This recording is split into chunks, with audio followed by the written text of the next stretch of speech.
অন্নপূর্ণা ভাণ্ডারের ১৩ পাতার ফর্ম দেখে আপনারা ঘাবড়ে গিয়েছেন। সেখানে যা যা তথ্য চাওয়া হচ্ছে সেই নিয়ে আপনাদের প্রশ্ন তৈরি হচ্ছে, আদৌ কি সরকার আপনাদেরকে ৩,০০০ টাকা দেবে?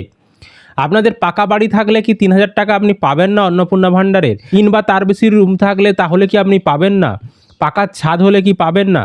আপনার বাড়িতে কেউ ইনকাম ট্যাক্স দেয় তাহলে কি আপনি টাকা পাবেন না? আপনার বাড়িতে ৪ চাকা বা যানবাহন রয়েছে তাহলে কি আপনি টাকা পাবেন না? সরকারি চাকরি করে আপনার পরিবারের কেউ, আপনার স্বামী চাকরি করে, তাহলে কি আপনি টাকা পাবেন না?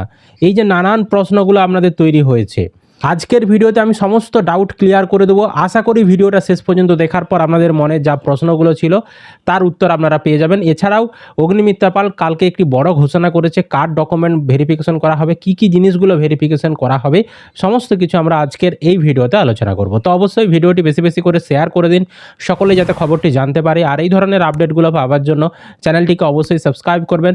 ফেসবুক থেকে যারা ভিডিওটি দেখছেন পেজটিকে ফলো করে রাখতে ভুলবেন না।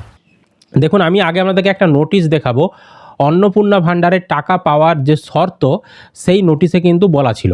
তো কি শর্ত দেওয়া ছিল আমি দেখাচ্ছি স্ক্রিনে। দেখুন, এই নোটিফিকেশনটি 19/5/2026 তারিখে প্রকাশ করা হয়েছিল। তার নাম্বারও দেখতে পাচ্ছেন, উপরে গভর্নমেন্ট অফ ওয়েস্ট বেঙ্গল লেখা রয়েছে। এটা women and child development and social welfare ডিপার্টমেন্টের তরফ থেকে প্রকাশ করা হয়েছিল। এখানে যেটা বলা ছিল যে কি কি ফলোয়িং কন্ডিশন রয়েছে এই অন্নপূর্ণা ভাণ্ডারের ৩,০০০ টাকা পাওয়ার জন্য। 1 নম্বর পয়েন্টে বলা ছিল C is aged between 25 to 60 year, মানে 25 থেকে 60 বছরের মধ্যে সেই মেয়েটির বয়স হতে হবে। এটা হচ্ছে প্রথম শর্ত। দ্বিতীয় শর্ত বলেছিল যে তাকে কোনো ধরনের, মানে সে কোনো স্যালারি পায় বা পেনশন পায় সরকার বা বেসরকারি কোনো সংস্থা থেকে, বা সে সরকারি চাকরি করে বা কোনো রকম সরকারি পদে রয়েছে, ধরুন সাংসদ, এমএলএ বা বিভিন্ন ধরনের যে পদগুলো হয়ে থাকে, রাজনৈতিক যে পদগুলো, সাংবিধানিক যে পদগুলো হয় জনপ্রতিনিধির, সেই ধরনের কোনো পদে তাকে থাকা চলবে না, বা তাকে টিচার হওয়া চলবে না, লোকাল বডি বা নন টিচিং এমপ্লয় হওয়া চলবে না। হ্যাঁ, মানে তিনি যে কোনো রকম মাসে মাসে স্যালারি পায় বা পেনশন পায় সেই ধরনের কিন্তু হওয়া চলবে না। এখানে তিনি বলতে কাকে বোঝানো হয়েছে না, সেই মেয়েটিকে বোঝানো হয়েছে যে অন্নপূর্ণা ভাণ্ডারের টাকা পাবে, তার ক্ষেত্রে বলা হয়েছে। তার বাড়ির সদস্যদের ক্ষেত্রে বলা হয়নি, কিন্তু এখানে বলা হয়েছে সি মানে হচ্ছে যে অন্নপূর্ণা ভাণ্ডারের আবেদন করছে তার জন্য এই শর্তটা প্রযোজ্য, তার বাড়ির লোকেদের জন্য এই শর্তটা প্রযোজ্য নয়। তারপরে দেখুন 3 নম্বর পয়েন্টে বলা হয়েছে যে C is not paying any income tax. 3 number পয়েন্টে বলা রয়েছে যে তাকে কোনো ধরনের ইনকাম ট্যাক্স দেওয়া চলবে না। ভারত সরকারকে যে ইনকাম ট্যাক্স দেয় সেই ইনকাম ট্যাক্স দেওয়া চলবে না। আপনার ধরুন আইটি ফাইল করা রয়েছে, কিন্তু আপনি কোনো রকম ইনকাম ট্যাক্স দেন না, আপনার ইনকাম এত বেশি নয় যে ভারত সরকারকে ইনকাম দিতে হবে, কিন্তু আপনি আইটিআর ফাইল করে রেখেছেন, সেক্ষেত্রেও আপনি যোগ্য। আপনার ফ্যামিলি, ধরুন আপনার স্বামীর ইনকাম ট্যাক্স ফাইল করা রয়েছে, সেক্ষেত্রেও আপনি যোগ্য, কারণ আপনার তো ইনকাম ট্যাক্স ফাইল করা নেই বা আপনি তো ইনকাম ট্যাক্স দিচ্ছেন না সরকারকে, সুতরাং আপনি যোগ্য। আপনি যদি ভারত সরকারকে ইনকাম ট্যাক্স দেন, যিনি অন্নপূর্ণা ভাণ্ডারের আবেদন করছেন, তাহলে আপনি টাকা পাবেন না। আপনি যদি নিজে না ইনকাম ট্যাক্স দেন, হ্যাঁ, তাহলে কোনো সমস্যা নেই। আপনার বাড়ির যে কেউ ইনকাম ট্যাক্স ফাইল করে থাকতেই পারে, তারা ইনকাম ট্যাক্স দিতেই পারে ভারত সরকারকে, আপনার ক্ষেত্রে কোনো সমস্যা হবে না। শুধুমাত্র যাচাই করা হবে যে মেয়েটি অন্নপূর্ণা ভাণ্ডারের আবেদন করছে বা যারা আবেদন করছে একটা ফ্যামিলিতে, তিনি যোগ্য কিনা সেটা দেখা হবে। তার ফ্যামিলির 4 চাকা গাড়ি রয়েছে, তার ফ্যামিলির 10 বিঘা জমি রয়েছে, তার ফ্যামিলির কেউ সরকারি চাকরি করে বা তার স্বামী সরকারি চাকরি করে, সেই সকল কোনো রকম দেখা হবে না অন্নপূর্ণা ভাণ্ডারের টাকা দেওয়ার ক্ষেত্রে। বোঝাতে পেরেছি আপনাদেরকে? আমি আগে একটা ভিডিও ক্লিপও দেখাচ্ছি, দেখুন অগ্নিমিত্রা পাল তিনি কি বলেছিলেন, উপমুখ্যমন্ত্রী, একটু শোনাচ্ছি, শুনে নিন। যে অ্যাপ্লাই করছে তার বিষয়টিকেই মেনলি দেখা হবে, কারণ আপনি দেখতে পাচ্ছেন যে গতকাল এরকম বহু আমাদের কাছে এসছে, এতদিনে, শুধু কালকে এসছে বলবো না, এতদিনে আমাদের দপ্তরে এবং মাননীয় মুখ্যমন্ত্রীর কাছে ডাইরেক্ট ডেটা চলে এসছে যে কীভাবে বিভিন্ন পুরুষ, কিছু কিছু তার মধ্যে সংখ্যালঘু পুরুষ, আবার কিছু কিছু তার মধ্যে মানে বেশিরভাগ বাইরের অনুপ্রবেশকারী, তারা সব পেয়ে গেছে। এটা তো আমরা হতে দেব না।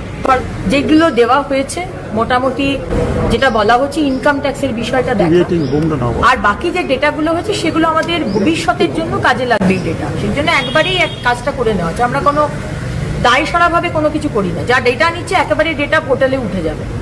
কারণ আরো অনেক কেন্দ্র সরকারের যোজনা যেগুলো এতদিন আগের সরকার করতে দেয়নি, আমরা সব খুলবো। সুতরাং ডেটাগুলো আসুক, এবং মাননীয় মুখ্যমন্ত্রী বলেছেন 3rd of June আমরা শুরু করব, টাকাটা ডাইরেক্ট ডিবিটির মাধ্যমে আপনাদের কাছে পৌঁছে যাবে। তো দেখতেই পাচ্ছেন উনিও বললেন যে শুধুমাত্র যিনি অন্নপূর্ণা ভাণ্ডারের জন্য আবেদন করছে সেই মেয়েটেরই তথ্য যাচাই করা হবে, মানে তিনি যোগ্য কিনা সেটা দেখা হবে। আরেকটা জিনিস দেখা হবে, আপনার নাম যে ভোটার কার্ডের ফাইনাল ভোটার লিস্ট সেখানে রয়েছে কিনা, মানে আপনার নাম SIR এর পর বাদ দিয়ে দেয়নি তো, সেটা দেখা হবে। যদি আপনার নাম ফাইনাল ভোটার লিস্টে থেকে থাকে তাহলে আপনি টাকা পাবেন। এছাড়াও ধরুন আপনার নাম ফাইনাল লিস্টে কেটে দিয়েছিল বা আপনার আন্ডার অ্যাডজুডিকেশনের নাম ছিল, আপনি ট্রাইব্যুনালে আবেদন করেছেন, সেক্ষেত্রেও আপনি অন্নপূর্ণা ভাণ্ডারের টাকা পাবেন। বা আপনি CAA অর্থাৎ সিটিজেন অ্যামেন্ডমেন্ট অ্যাক্ট যেটা রয়েছে নাগরিকত্ব পাওয়ার জন্য, হ্যাঁ আপনি আবেদন করেছেন, বাংলাদেশ থেকে এসেছিলেন, দিয়ে আপনি বর্তমানে নাগরিকত্ব পাওয়ার জন্য CAA এর যে আবেদন করেছেন, সেক্ষেত্রেও আপনি অন্নপূর্ণা ভাণ্ডারের টাকা পাবেন।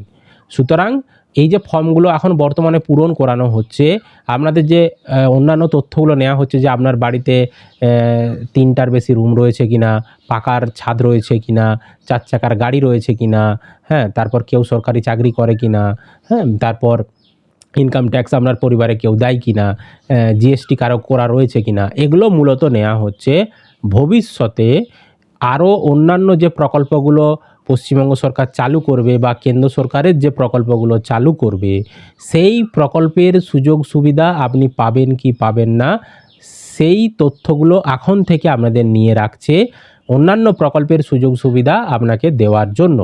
এছাড়াও আপনাদের পারিবারিক অবস্থা কেমন সেই তথ্যগুলোও সরকার নিয়ে রাখছে, যাতে পরবর্তী সময়ে যেই প্রকল্পের সুবিধা পায়নি বা যেই প্রকল্পের সুবিধা পাওয়ার যোগ্য তাদেরকে সেই প্রকল্পগুলো দেওয়া যায়।